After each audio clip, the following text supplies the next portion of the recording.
How you see this victory, कैसी जीत थी ये? जी हाँ, ये एक तो ये कि बहुत ही जरूरी जीत थी क्योंकि पाकिस्तान का मोरल बूस्ट करने के लिए जिस तरह से पहला मैच हारे थे तो एकदम से स्पिरिट डाउन हो गई थी और लोग ये सोच रहे थे, जनरल ओपिनियन भी आ रहा था फॉर्मर क्रिकेटर्स की तरफ भी कि क्या पाकिस्तान आयरलैंड से भी अब नहीं जीत सकता, लेकिन ये कि पाकिस्तान ने उसको गलत साबित किया, फिर सेकंड जीता और थर्ड जीता। तो आई थिंक बहुत मोरल बूस्टिंग है और बहुत ही ज्यादा जरूरी था ये जीतना क्योंकि प्लेयर्स के अपने माइंड सेट के लिए और आगे जो वर्ल्ड कप आ रहा है, अभी बीच में इंग्लैंड की भी सीरीज है, तो I think it was a very positive sign कि पाकिस्तान ने जीता है ये मैच। ठीक है। अच्छा, अवैस से भी जान लेते हैं कल के मैच पे राय। अवैस, कैसे देखते हैं कल की जीत को आप? खुश नहीं है, वो आयरलैंड के साथ थे। आयरलैंड के साथ था, लेकिन कल लगा नहीं पाकिस्तान टीम खेल रही है सीरियसली। जो अब तक इस टूर्नामेंट में मैंने देखा यार, ये बड़ी ज्यादती करते हैं आप वैसे। सॉरी टू कट यू, जिस दिन अच्छा खेलती है टीम आप कहते हैं लगता नहीं है पाकिस्तानी टीम खेल रही है। आपको ट्रस्ट नहीं अपने प्लेयर्स के ऊपर?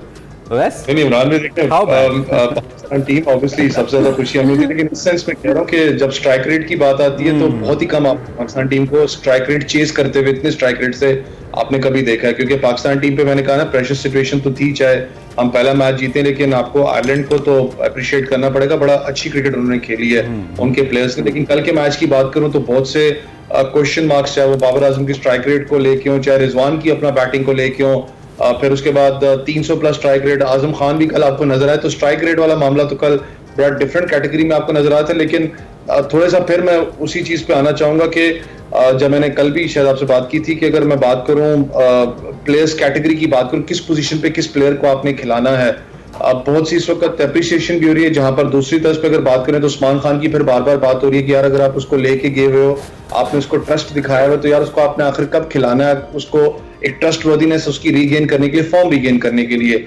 इंग्लैंड के अंदर, और वो भी इंग्लैंड सीरीज आसान नहीं होगी, उनकी पूरी की पूरी टीम इस वक्त वहां पर मौजूद है। 9 तारीख को एक अच्छी बात है कि गैरी कर्स्टन भी आपको ज्वाइन कर चुके होंगे पाकिस्तान टीम को, तो एक अच्छा आपका जो वो एक कॉम्बिनेशन आपको नजर आएगा इंग्लैंड के खिलाफ। लेकिन कल जिस तरीके से पाकिस्तान टीम खेली है, खास करके आपका बैटिंग ऑर्डर जब क्लिक हुआ है, एक बहुत अच्छा लगा कि पाकिस्तान के अंदर वो जो हम बात करते हैं डेप्थ आपके पास है मौजूद।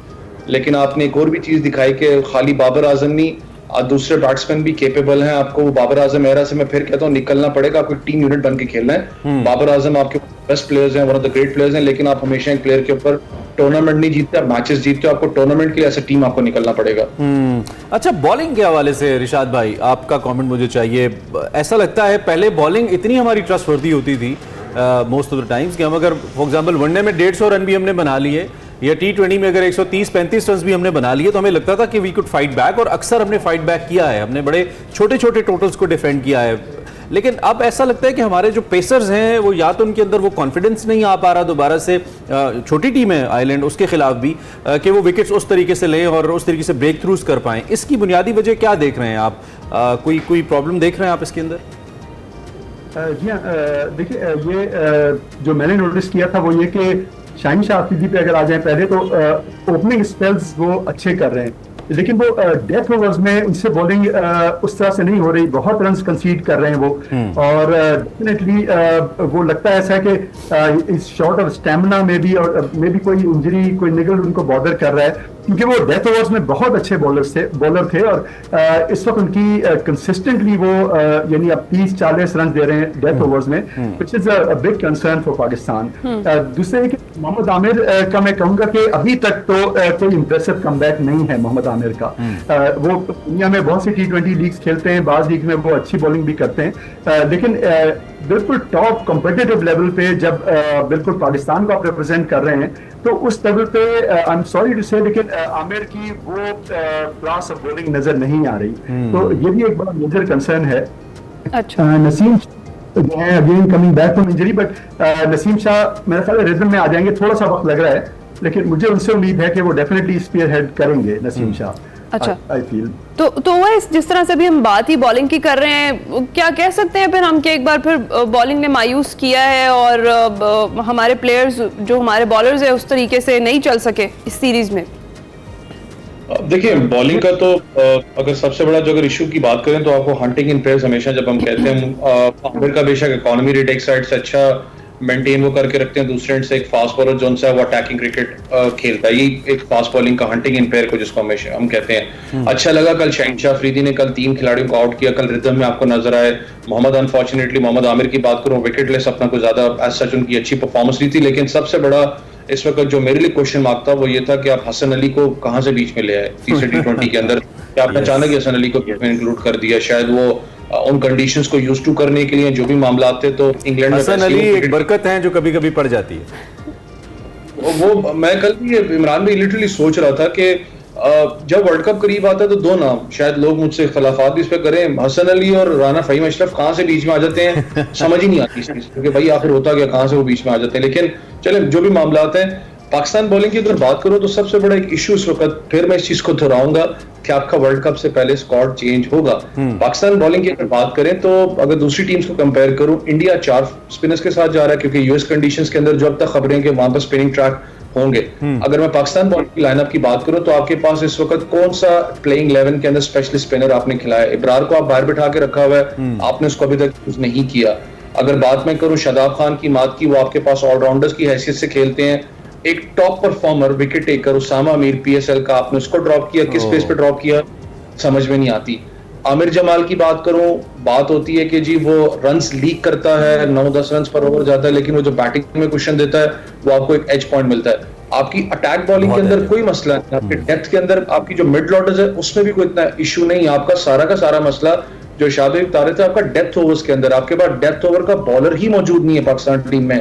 हारिस रऊफ को आपने साथ कैरी किया हुआ, लेकिन हारिस रऊफ को तक आप कैरी कर रहे हो लेकिन आपने अभी तक हारिस रऊफ को यूज नहीं किया उस लेवल पे कि अगर वापस आप उनको लेके आना चाह रहे हैं। मैं इसलिए बातें सारी कर रहा हूं कि अच्छा, ये जो स्पिनर्स की आप बात कर रहे थे मैं भूल जाऊंगा, इमाद कल फिर अपना कोटा उन्होंने पूरा नहीं किया। फिर कल पाकिस्तान ने 6 बॉलर्स इस्तेमाल किए और इमाद कल फिर 3 ओवर्स किए उन्होंने। Your take? मैं इमरान भाई यही चीज कह रहा हूं ना कि मुझे जो थिंक टैंक वहां पर बैठा मुझे समझ में नहीं आ रही आखिर चल क्या रहा है मामला। देखें आप इमाद वसीम को, ठीक है मैं कहता हूं जेन्युइन ऑलराउंडर है, लिटरली उसने परफॉर्म बैट से किया, लेकिन आपको एक चीज ध्यान में रखनी है वो बैटिंग ऑलराउंडर नहीं है, वो बॉलिंग ऑलराउंडर है। बॉलिंग उसका मेन शोबा है। आप अगर अपने प्राइम बॉलर को अगर आप पूरा कोटा नहीं करने दे रहे तो मुझे समझ में नहीं आ रही आखिर हो क्या रहा है वहां पर, क्या मामला चल रहे हैं। दूसरा पाकिस्तान टीम की बात करें, ठीक है आपने मैच जीता, बहुत अच्छी बात है, सबसे ज्यादा खुशी हमें होती है आप जीतो, लेकिन ये जो बैटिंग पोजीशंस हैं या आपने कहां पर किस प्लेयर को किस पोजीशन पे यूटिलाइज करना है वो बड़ा इंपॉर्टेंट है वर्ल्ड कप से पहले, क्योंकि आपकी टीम बहुत तगड़ी है। ऑन द पेपर्स की बात करो, नाम आपके पास बहुत से लड़के मौजूद हैं, लेकिन अभी तक आपको ये समझ में नहीं आ रही कि यार किस प्लेयर को किस बैटिंग ऑर्डर पे हमने खिलाना है। आप शफल जितना कर रहे हो उतना आप जाके, अल्लाह ना करे, इंग्लैंड सीरीज सबसे टफ सीरीज है, इंग्लिश कंडीशंस में उनके पूरे प्लेयर्स वहां पर मौजूद है, वहां पर आपकी स्ट्रेंथ का पता लगेगा कौन सा लड़का कितने पानी में है वहां पर। मैं इसलिए बार बार आपको कह रहा हूं कि मुझे अभी भी फील होता है कि आपका स्क्वाड लिटरली चेंज होगा वर्ल्ड कप से पहले। अच्छा रिशाद महमूद साहब, क्या आपको भी लगता है जिस तरह से अभी ओवैस ये कह रहे हैं कि वर्ल्ड कप से पहले स्क्वाड चेंज करना होगा, कितना जरूरी है स्क्वाड को चेंज करना वर्ल्ड कप से पहले? और जिस तरह से अभी हमने देखा मोहम्मद रिजवान की भी अगर बात करें तो उनका फॉर्म में आना कैसा था और आगे वर्ल्ड कप के लिए कितना फ्रूटफुल होगा? जी हाँ, ये बिल्कुल आई थिंक की पॉइंट बिल्कुल वैसे है कि ये जिस तरह के हसन अली जो हैं वो बिल्कुल आउट ऑफ फॉर्म है, उनकी डोमेस्टिक क्रिकेट में भी कोई खास कारकर्दगी नहीं है, तो उनको अचानक इंडक्ट करना बल्कि मेरा ख्याल था कि ये बेस्ट अपॉर्चुनिटी थी कि इन ट्विन टूर्स पे आयरलैंड और इंग्लैंड पे हमारा वर्ल्ड कप स्क्वाड पूरी तरह टेस्ट होता, तो वो एक न्यूक्लियस फॉर्म होता और वो सारे प्लेयर जो हैं उनको एक्सपोजर मिलता, तो उसमें डेफिनेटली 1-2 चेंजेस की जरूरत है। और क्वेश्चन मार्क्स हैं कुछ प्लेयर्स पे, जिस तरह के साइम अयूब पे रमीज राजा ने भी बहुत सख्त स्टेटमेंट दिया कि अब कितने चांसेस देंगे उनको। और जिससे देखिए आप, मैं समझता हूँ कि बाबर और रिजवान की ओपनिंग पे, उनके स्ट्राइक रेट पे बहुत तनकीद होती रही है, लेकिन अभी भी आप देखते हैं कि जब वो दोनों कभी साथ आ जाते हैं तो उनकी एक्सेलेंट अंडरस्टैंडिंग है, बहुत ही अच्छी तरह से एक दूसरे को कॉम्प्लीमेंट करते हैं और वो पाकिस्तान को क्राइसिस से निकाल देते हैं। बहरहाल ये एक हार्ड फैक्ट है जिसको मानना पड़ेगा, और पिछले 2 मैचेस में भी ये चीज नजर आई दोनों की परफॉर्मेंस में। आई थिंक ये साइम अयूब को काफी चांस दिए गए, उनको किसी स्पेशलाइज्ड कोच, आई होप के क्लस्टर उन पे काम करें, लेकिन ही इज कहीं ना कहीं उनके चिंक्स इन द आर्मर नजर आ रहे हैं कि वो बाउंड्री पे आउट हो जाते हैं या वो बहुत ज्यादा केयरलेस शॉट्स खेल के आउट हो जाते हैं। इसी तरह इफ्तिखार का मैं कहूंगा कि इफ्तिखार की पिछले 10 मैचेस में एक भी 50 नहीं है, और उनका बड़ा की किरदार होता है कि वो एक स्लॉगर के तौर पे सामने आए, लेकिन वो less than double figures out हो रहे हैं कई दफा। ऐसी है। तो ये देखनी पड़ेगी पाकिस्तान को कि जब जरूरत होगी पाकिस्तान को स्लॉगिंग करने की बाद में, तो क्या वो प्लेयर्स क्लिक कर रहे हैं। तो ये सारी एक जेलन होने की जरूरत थी स्क्वाड को बहुत ज्यादा।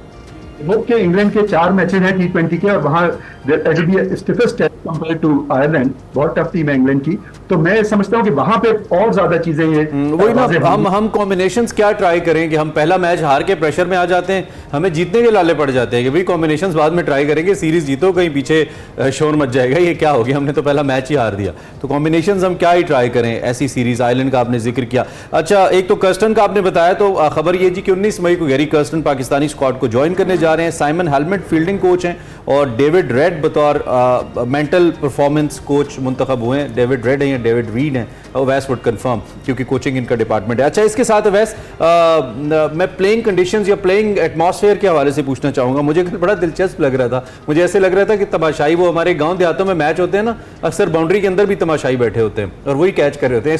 इन स्टेडियम्स को या इन प्लेइंग प्लेसेस को देख के भी आयरलैंड में ऐसा लग रहा था। ओवरऑल क्राउड रिस्पॉन्स इस सीरीज का, प्लेइंग क्रिकेट इन आयरलैंड, एक नई क्रिकेटिंग नेशन है, कैसा था? आपका क्या टेक है इसके ऊपर?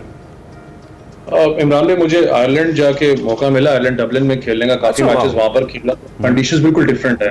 वो ज्यादा प्रैक्टिस करते हैं एस्ट्रोटर्फ विकेट के ऊपर एज कम्पेयर टू मेट्रॉफ विकेट की बात करो, जो कारपेट होता है वहां पर बॉल राइज भी होता है, स्विंग भी होता है। अच्छा। और क्योंकि ये बारिश वाला अमूमन वहां पर लगी रहती है, ज्यादा ठंडा है एज कम्पेयर टू यूके की अगर बात करें, तो वो टेम्परेचर बॉडी को वो अपना सूटेबल करना, वो भी थोड़ा सा टाइम वहां पर आपको ऐसा फास्ट बॉलर स्पेसिफिकली आपको लग जाता है।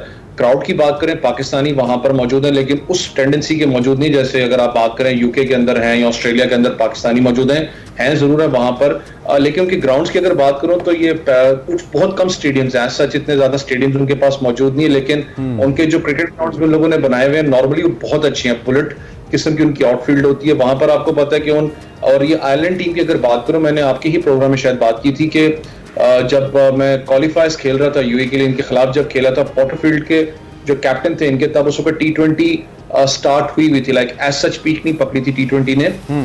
तो यही बात होती थी कि वो टॉप परफॉर्मर थे क्वालिफायर्स के। अफगानिस्तान आयरलैंड की बात कर रहा हूँ, उन्होंने एक दफा लिटरली प्रेस कॉन्फ्रेंस में रो पड़े थे, उन्होंने कहा था कि कंसिस्टेंटली परफॉर्म करें, लेकिन आईसीसी हमारी तरफ देखता नहीं, हमें नेशन जो नहीं, I think they deserve, they played really good cricket. बिल्कुल आखिरी मेरे पास 20 सेकंड है, आपको आयरलैंड में किसी अफगानी फैन ने छेड़ा तो नहीं, कुछ कह के कुछ कहा तो नहीं आपको?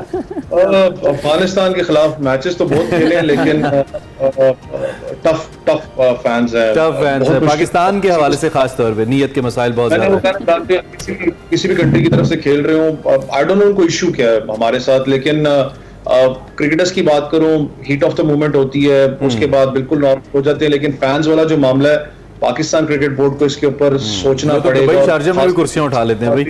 ठीक है वैस, टाइम हमारा खत्म हो गया इनफैक्ट सेगमेंट का। रिशाद भाई, सीनियर तज्जियाकार वैस, थैंक यू वेरी मच, आप दोनों का बहुत शुक्रिया। जब भी हम मदू करते हैं आप तशरीफ लाते हैं, खुशी हमें जीत की है जी, जीत जाती है टीम तो फिर हमें नकाइस भूल जाते हैं, लेकिन हम कोशिश करते हैं कि कंस्ट्रक्टिव क्रिटिसिज्म करते रहें और डिस्कशन करते रहें ताकि टीम में बेहतरी आए, because after all we love cricket.